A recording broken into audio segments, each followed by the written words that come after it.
which hall you're doing I'll it. tell you how.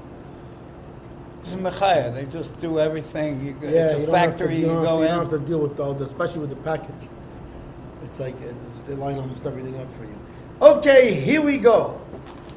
Ayutzu eitzove sofar davar davar v'leyakom Otzu eitzove sofar davar davar v'leyakom ki imanu keil Otzu eitzove sofar davar davar v'leyakom ki imanu keil Hey, Otzu eitzove sofar davar davar v'leyakom Ayotzo eitzove sofar davar davar v'leyakom ki imanu keil Otzo eitzove sofar davar davar v'leyakom ki imanu keil Otzo eitzove sofar davar davar v'leyakom Ayotzo eitzove sofar davar davar v'leyakom ki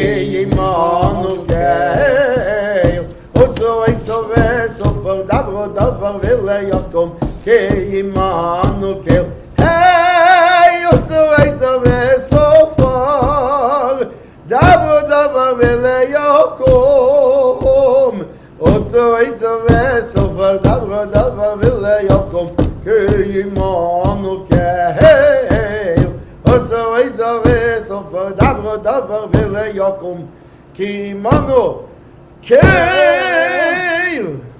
That's a good niggun It's a great niggun. to start with. It's a good niggun to end with, like with the davening. And anywhere in the middle.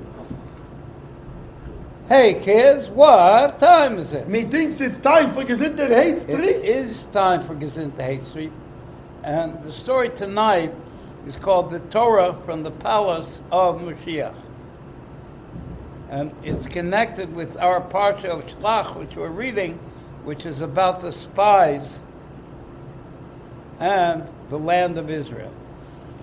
The previous Rebbe related that when the Alter Rebbe returned from Medrash, he was adorned with a crown of might and beauty. And this spiritual gift was bestowed on him because he was the Rebbe who had revealed Chabad Chassidus. One of the first Torah teachings that the Alter Rebbe taught was a teaching that the Baal Shem Tov heard from the palace of Moshiach. The Alter Rebbe said that he was publicizing the teaching in the name of Moshiach and the Baal Shem Tov, to include the blessing contained in it in order that it would be revealed in the inner reaches of the Jewish heart. That's us. So the Alter Rebbe told this story so that this idea from Mashiach and the Baal Shem Tov will be revealed in the inner reaches of our heart. And the Torah that the Alter Rebbe taught was a Hasidic interpretation of the sentence that begins the Torah. You know what sentence begins the Torah? Bereshis bara Elokim. You were there, right? In the beginning, all the way in the beginning. You were there. I was the first puppet after all. After all. In the beginning, Hashem created the heaven and earth, and the Hasidic interpretation of that is, in the beginning, Elohim created the heaven and the earth, and in the beginning, the word Bereshis indicates the beginning of our service to Hashem. And the next word, bara, created, in a person's service to Hashem, indicates to reveal. So the beginning of our service to Hashem is in the beginning, and created is the idea of revelation in our service. We have to reveal that Elohim, who creates the world, is really Hashem. To reveal that the aspect of Hashem uses to hide himself in the world is the heaven and earth, and he hides himself through the name Elohim. Bereshit bara Elohim. In the beginning, the start of our service to Hashem, bara is to reveal that this hidingness is really Hashem who's hiding. Hiding in what? In hiding in the creation, in the heaven and earth. And our service is to reveal that the inner essence of the name which indicates hiding of godliness, the name Elohim, is really Hashem, as manifest in the name Havaya, the name which reveals godliness. Like we say on Yom Kippur, Havaya is Elohim. Even though Elohim looks like a hidingness and a contraction, it's Hashem that's doing that hiding, in order to allow us the opportunity to reveal that it's really Hashem that's hiding in nature in the heaven and earth. And through the service of revealing that the inner essence of the name which hides ungodliness is really the power of Hashem himself, a Jew reveals the inner meaning and intention of nature, which is the heaven and the earth. So nature hides the fact that really Hashem is controlling and creating everything and enlivening everything. It appears this thing called nature is doing stuff, but it's really Hashem that's accomplishing everything by following those laws that we call nature.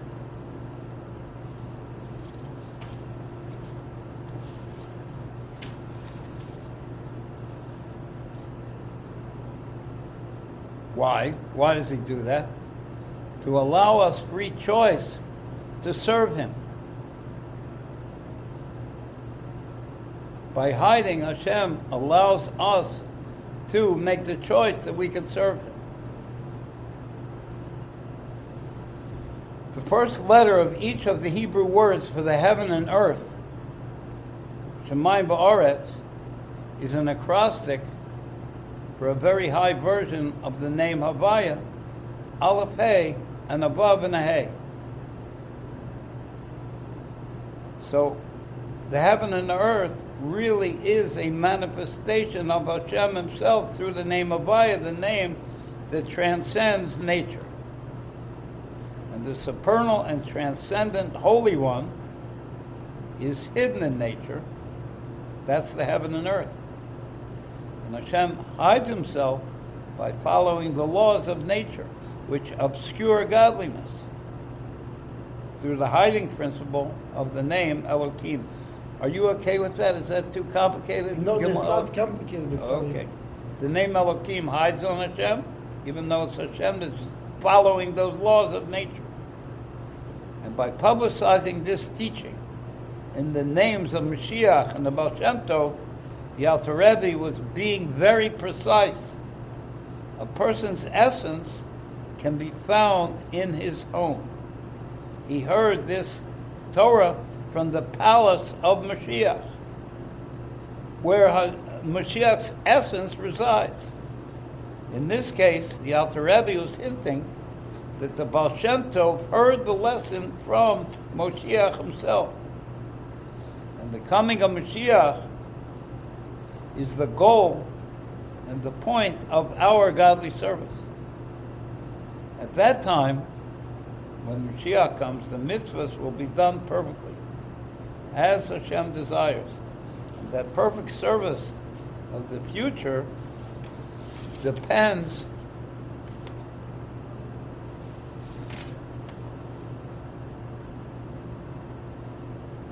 on, please have patience, I printed this out without page numbers. It depends on our service of revealing godliness during the exile. That's what Mashiach depends on our service of revealing godliness now in nature. And this is the link between the coming of Mashiach and the Torah the Alter Rebbe taught. On the verse in the beginning, that the beginning of our service is to reveal godliness in the world. Through our service of revealing godliness in the world, now the days of Mashiach will be finally manifest. And our Rebbe develops that thought even further by citing Rashi on the first verse of the Torah. What's the first word of the Torah? Verse of the Torah? Bereshis bara Elokim es hashamayim ve'es haaretz. In the beginning, Hashem created the heaven and the earth. And Rashi says on this verse, He gives to His people the inheritance of the nations. Rashi asks, why does the Torah start with history? The history of the world. In the beginning, Hashem created the world. The whole function of the Torah is to teach law and ethics. It should really have started with the first mitzvah, not a history of the world. The reason the Torah starts with the creation, Rashi says, is so that when non-Jews say we are stealing their land, does that sound familiar? Sounds familiar. Nowadays, when the non-Jews say that we are stealing their land, we will answer them, the world is created and owned by Hashem. In the beginning, Hashem created the heaven and earth. And He can give it to whoever He wants. And He gave the land of Israel to the children of Israel. But what are we saying, our Rebbe says? That the Torah, the very beginning of the Torah, is a vehicle to explain God's intentions to a non-Jew? This amazing gift that we're getting from Hashem, and the whole beginning of it is to explain things to a non-Jew? No. The purpose of explaining Hashem's intention to the non-Jew by telling them it's ours because God gave it to us is that through doing so, we accomplish selecting the sparks of good that have fallen and mixed with the bad. When we tell the non-Jew it's ours because Hashem gave it to us, we are pulling out the spark of good that had been swallowed up by the bad. Therefore, Torah directs us to have traffic and conversation with the non-Jew, not to debate with him, to pull out the good that's been swallowed by the bad, to listen to his complaint and answer it, and informing them Israel is ours because the Creator gave it to us. An act of acquisition through which we actually acquire the land of Israel. When we tell the non-Jews it's ours because God gave it to us, we will acquire the land. We won't have to go through all the aggravation of fighting the wars. Therefore, thereby we redeem that spark of good, the land of Israel, that had fallen and become mixed with the bad. Returning to the theme of our personal service, you don't have to worry about personal service, right, Gimel? Me? Well, I have a lot of personal service. I don't worry about it, though. Good. A Rebbe points out that each one of us has his own personal non-Jew, the animal soul.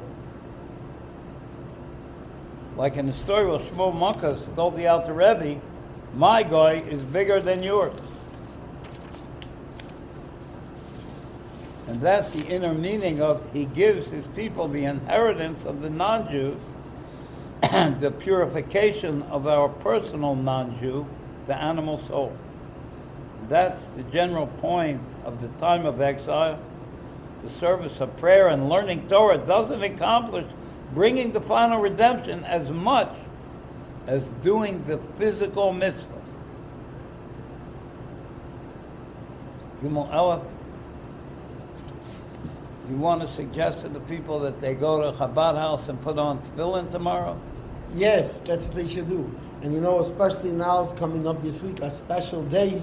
It's Gimel Tammuz coming up this coming up week.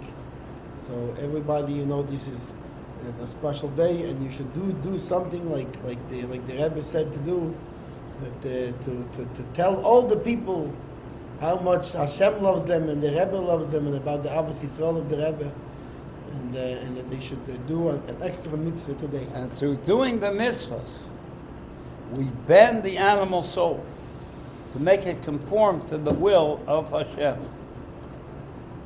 Like the metaphor of a seed which has to rot in the ground before it can shoot out a sprout. The essential point, through our service in exile, when godliness is hidden, it looks like nature, we can acquire for ourselves the inheritance of the nations and reach the revelation of King Moshiach.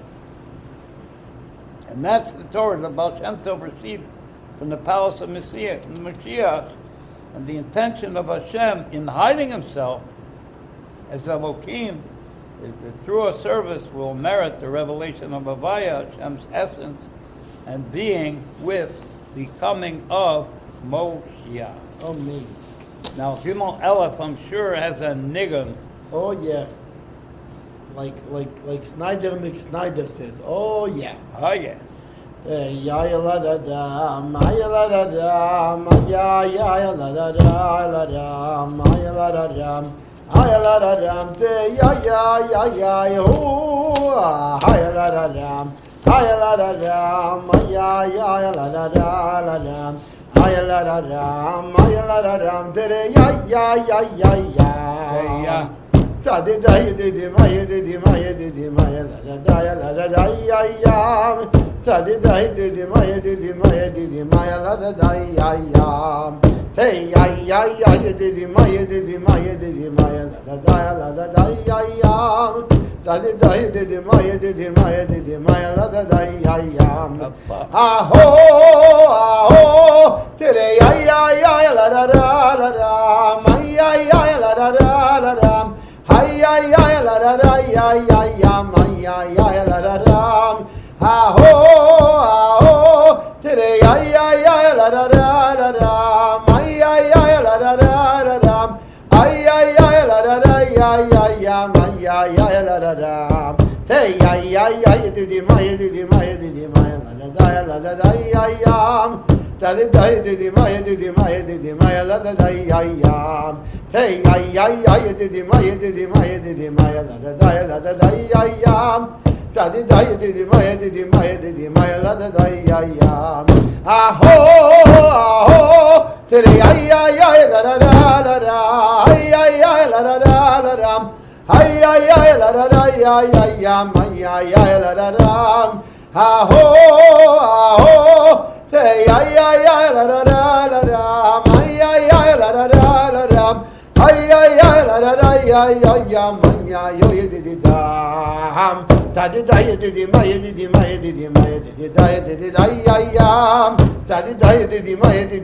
da ma ya la da ya. Hey ya de ma la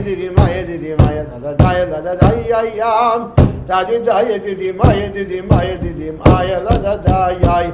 Ho!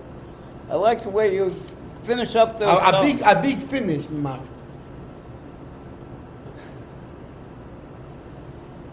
Sion said,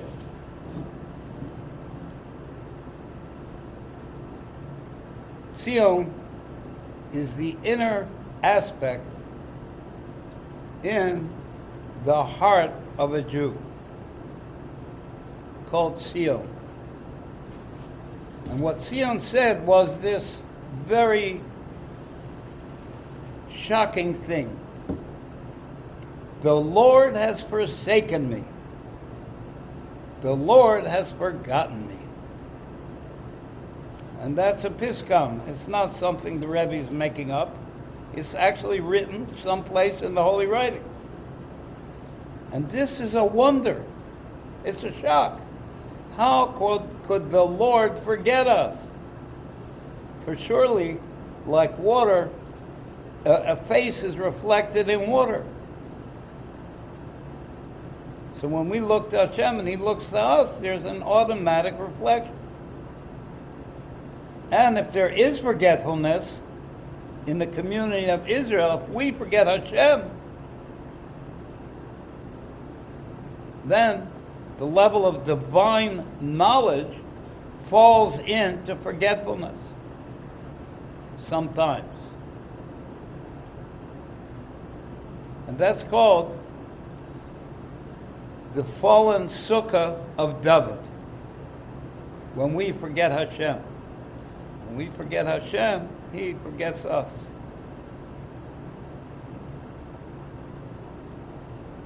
So the forgetting is only by us, and it causes Hashem to forget us because we turn away from Him. And that recipient who forgets Hashem is according to the brain and the heart. We forget Hashem's existence in our intellect and the feeling for Hashem in our heart.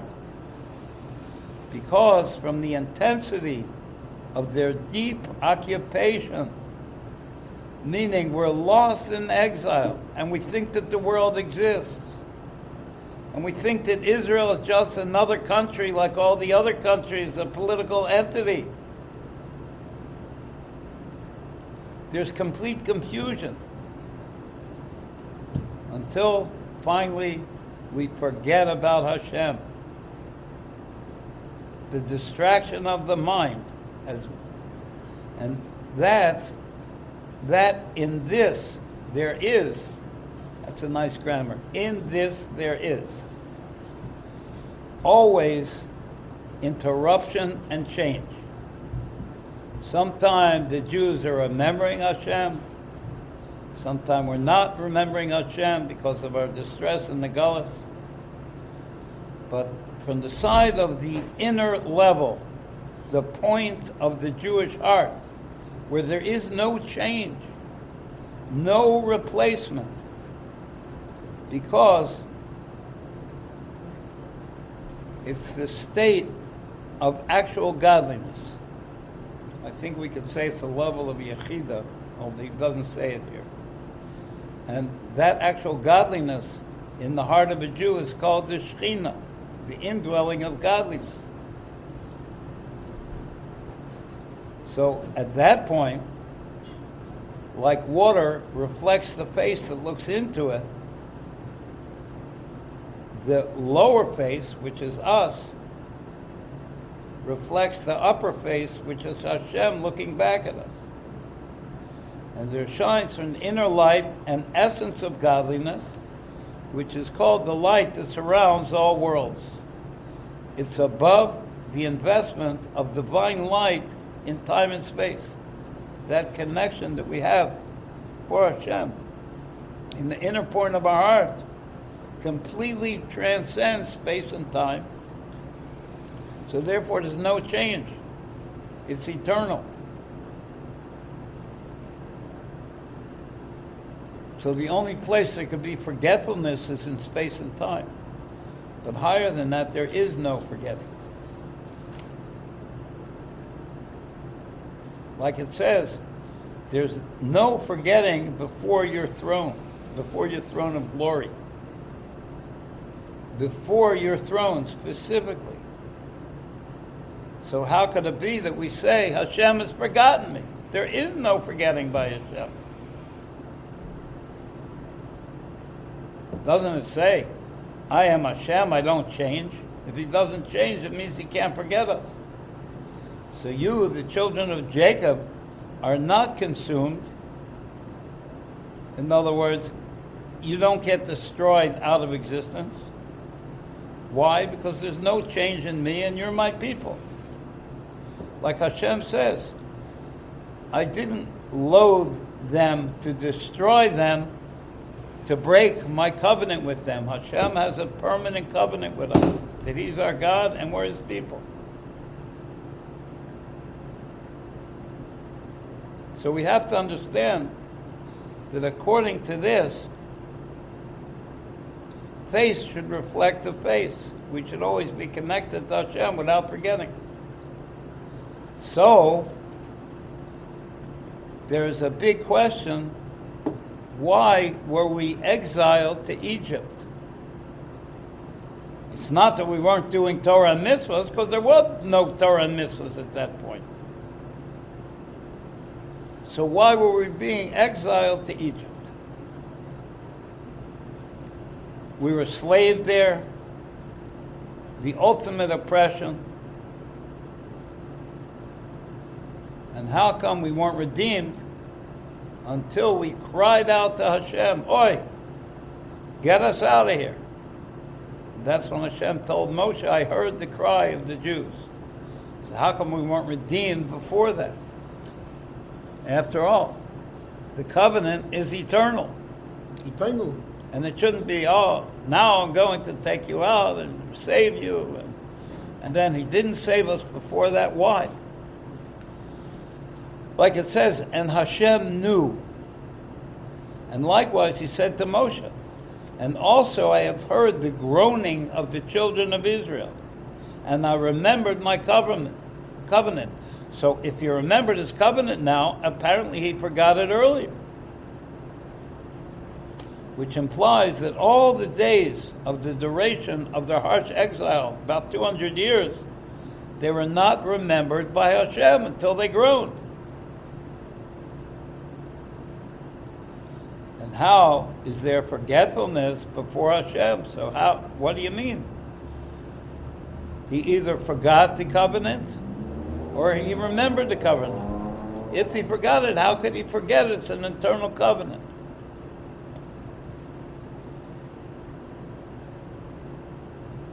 So how can you forget? He dwells with the Jews. The actual inner essence, which is above the level of knowledge.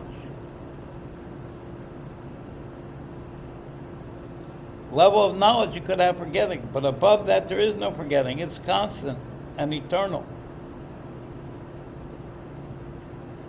You can't have forgetfulness there.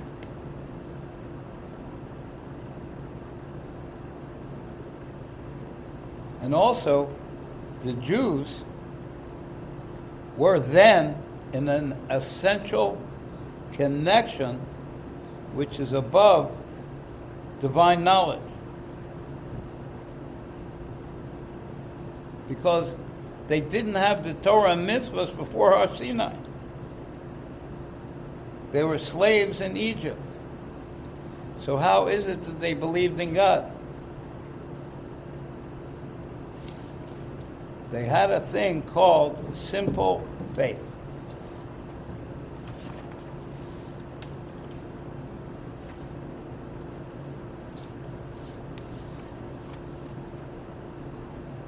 And they were only redeemed from Egypt because of the power of that simple faith that they had in Hashem, which was rooted and planted in their soul from the inheritance from their forefathers, Abraham, Yitzhak, and Yaakov. That's where they got the simple faith. And that's what Hashem said. I remembered for you the kindness of your youth. The kindness of your youth specifically in the Egyptian exile. When the Jews ran out after Hashem in the desert. And it caused an internal remembrance by Hashem. Because remembrance is higher than forgetfulness. So that it will never be forgotten. It was an eternal bond. It's known, maybe we should have a nigger now. Okay. Okay. Te ya ya ya ya ya ya ya ya ya te yo yina ma ya yina ma ya ya ya ya ya ya ya te ya ya ya ya ya ya ya ya ya la dam ya ya ya ya ya ya ya oh yina ma ya yina ma ya ya ya ya ya ya ya te ya ya ya ya ya ya ya ya mo ya la dam te ya ya yo yina ma ya nam Hayayo Eladam Mamo Yanado Yoyam Ho Yoyanam Ayayayayayayanaram Teyayam Yoyanam Mamo Yanam Hayayaladam Bam Bam Ho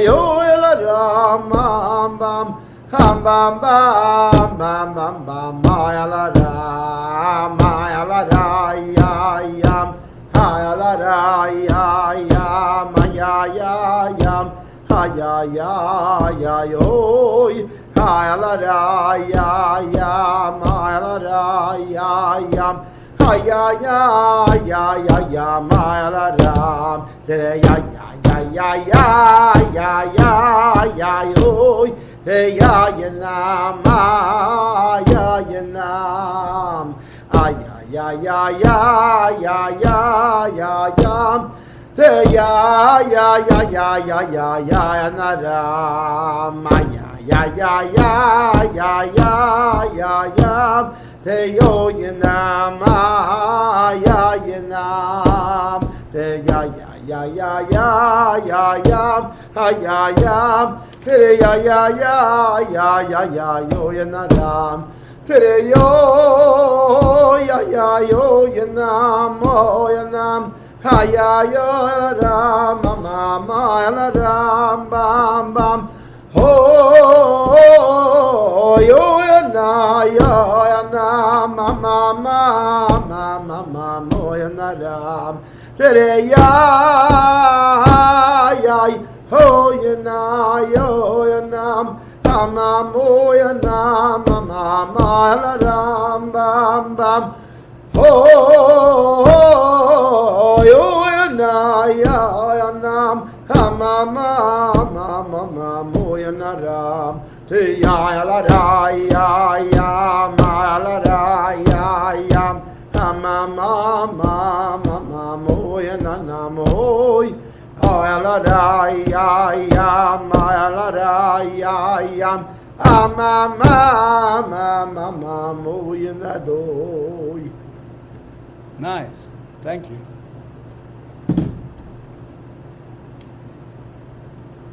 I'm just going to add in here a really nice conversation I had with a friend of ours.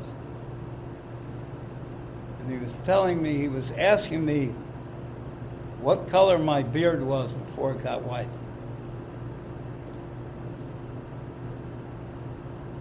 So I didn't know really how to explain it to him. He said, well, you could get a picture, or you could have looked into your phone, or you could have looked into a mirror. So I told him, a face is reflected in the water, the same way the heart of a man to a man. And he asked me to explain it to him. He said, I can't explain the whole thing now in 1 foot, but in a simple way, when you love your friend, he automatically loves you back. So the same way a face is reflected in the water, a heart of a man reflects the heart of the other man. He told me, that's nice.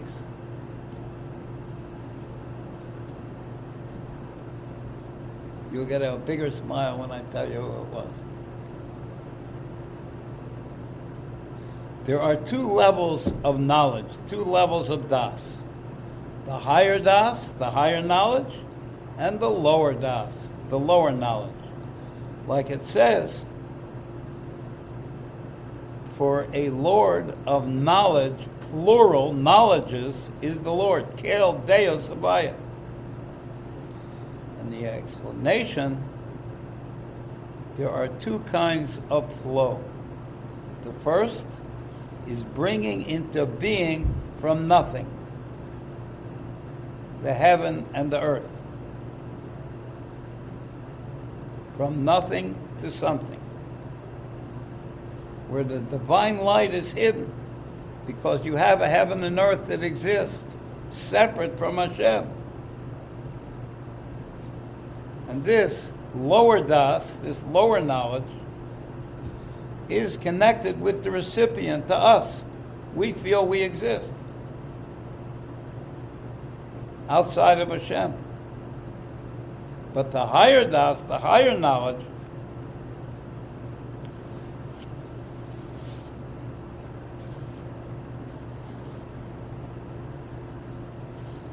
is how the light of flow is drawn down from Hashem himself, his essence and his being, before whom everything is considered as nothing. There is no existence next to Hashem. And in the future, there will be revealed the aspect, the level of the essence of Hashem as it is. And this is what Hashem says, they shall know me.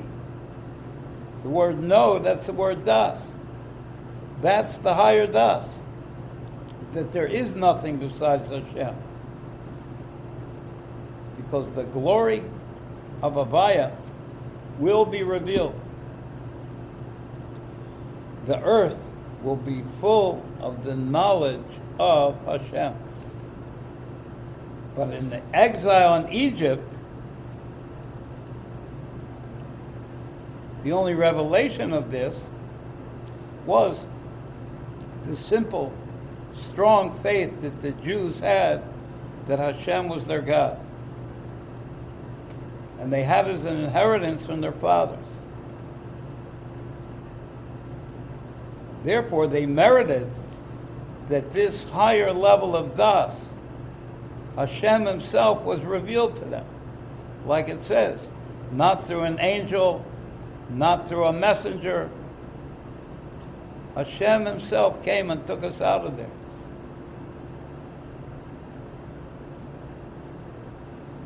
As could be seen of eating the matzah, that indicates a simple faith, and the splitting of the sea.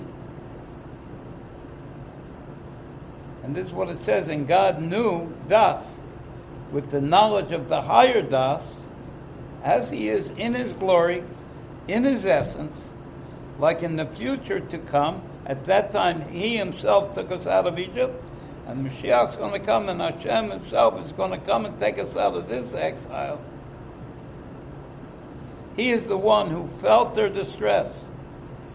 He knows and feels in himself all the afflictions through which we are afflicted. Now, at first glance, and this is just me saying it's not written here, but I could probably find a source for it.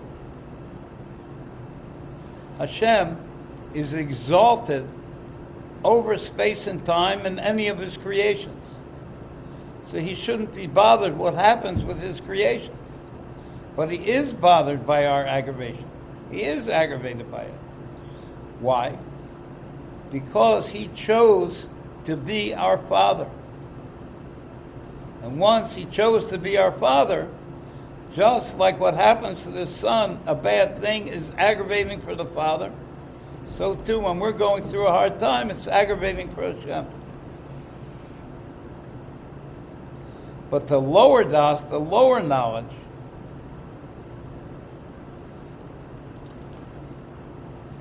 that's where Hashem is hidden.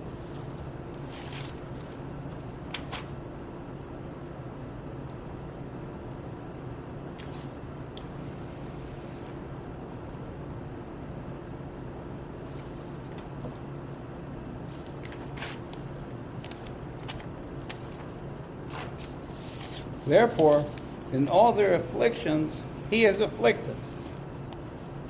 And actually, like a father who feels the pain of his son, like one who feels his own pain. The father feels the pain of the son, like he has pain himself and he feels it. And that's what it says. Hashem is afflicted.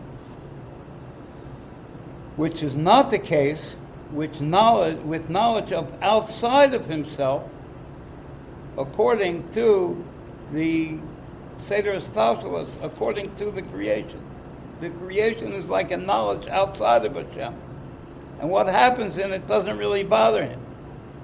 He's higher and exalted from it. But what happens to us is really concerning to Hashem, because He's our Father. He made us. We didn't make ourselves.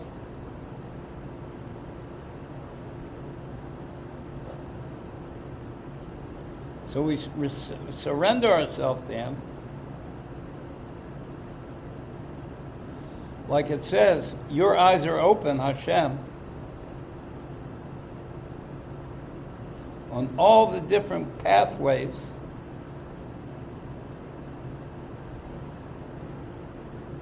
but there can be a state of forgetfulness and distraction of the mind, even though Hashem is, we know He's with us, and we know He's watching us and taking care of us, but we can get distracted. And that's what we said, the Lord has forsaken me, the Lord has forgotten me. Because we're going in these pathways of the lower das, where it appears that we're separate from Him. But why did we think Hashem forgot us? Because we forgot Him. Like Hashem said, they have forsaken me. But in the inner point of the heart, where there is planted the strong faith, the strong emunah, like a natural and essential thing, actually, we naturally are connected from Hashem in some kind of a subconscious level, or whatever you want to call it. That's what it says. There's no forgetfulness before your throne of glory, meaning, since in our inner point of our heart we don't forget Him, there is no forgetfulness for Hashem. And this is what Hashem answered us. Can a woman forget her infant son? Because you are children of the Lord.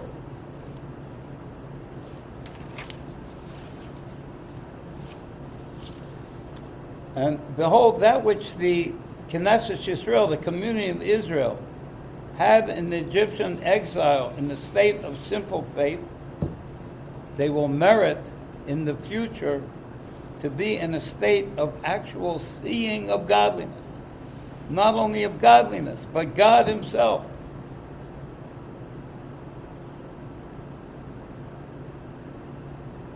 And we did merit it when we got the Torah. We saw Him face to face. Mashiach comes, we'll have it again, but it won't go away. It'll last forever. This is what Hashem says to us. I remembered you, the kindness of your youth. Youth means that when we got out of Egypt, we were like young kids. We didn't have much of a seichel.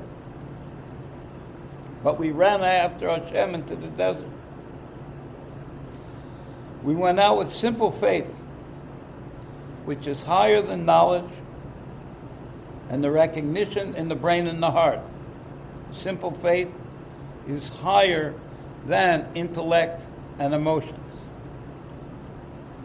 Therefore, the children of Israel were commanded to remember the exodus from Egypt all the days of your life. Keep it in your memory. Don't forget and go astray, so that you may remember the day of your departure from Egypt, all the days of your life. To include even the days of Mashiach, we have to remember the going out from Egypt.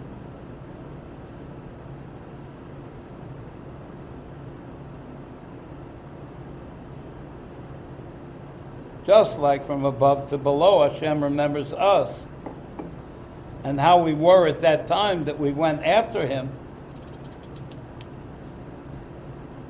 And there's no change from Him, how He loves us and how He's connected to us and how He sees us as His children.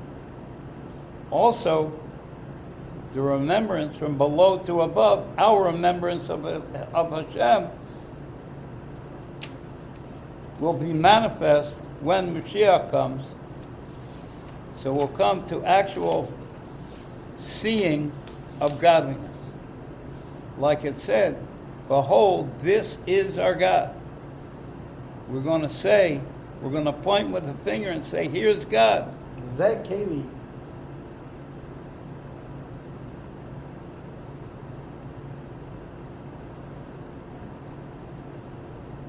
How do we look on?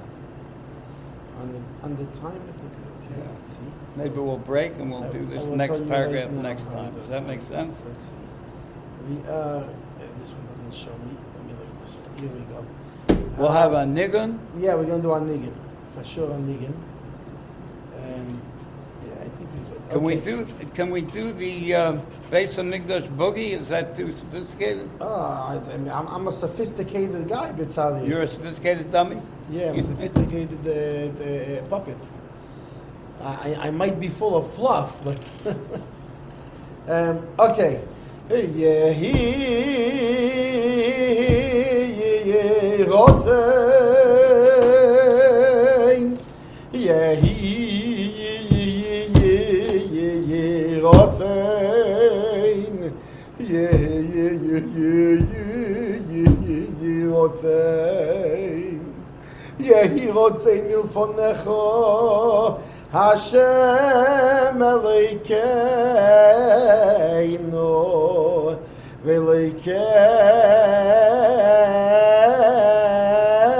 Velekei Haveseinu Hoy Tati our King, won't you do a good thing and please return with your people? And the angels all sing, oh glorious King, won't you please return with your people? They made you a crown, why don't you come back to town? And please return with your people. Oh Tati our King, you know it don't mean a thing unless you please return with your people. Say, but never some big dosh, you may go be your main, no, say, Galkano, say, Rosecho. Say, but never some big dosh, you may go be your main, no, say, Galkano, say, Rosecho. Hey, say, but never some big dosh, you may go be your main, no, say, Galkano, say, Rosecho. Say, bon Beis Hamikdash, may go be your main, no, say, Galkano, say, Rosecho. Say, bon Beis Hamikdash, may go be your main, no, say, Galkano, say, Rosecho. Say, bon Beis Hamikdash, may go be your main, no, say, Galkano, say, Rosecho. Hey, say, bon Beis Hamikdash, may go be your main, no, say, Galkano, say, Rosecho. Say, bon Beis Hamikdash, may go be your main, no, say, Galkano, say, Rosecho. Say, bon Beis Hamikdash, may go be your main, no, say, Galkano, say, Rosecho. Say, bon Beis Hamikdash, may go be your main, no, say, Galkano, say, Rosecho. I just want to point out before we sign off that we haven't gotten yet to the reason why Hashem hides from us. In Egypt, we were in slavery. So what do you mean he doesn't forget us? And until that simple faith came out in the groan, he didn't take us out. And we're going to answer next week. We're going to answer why it is and what Hashem gets from hiding from us and what we get from it. Gezintahait, Gezintahait, Gezintahait, my friends. Remember, kids, Gezintahait. That's right, Gezintahait. If there's any left, take as much as you want.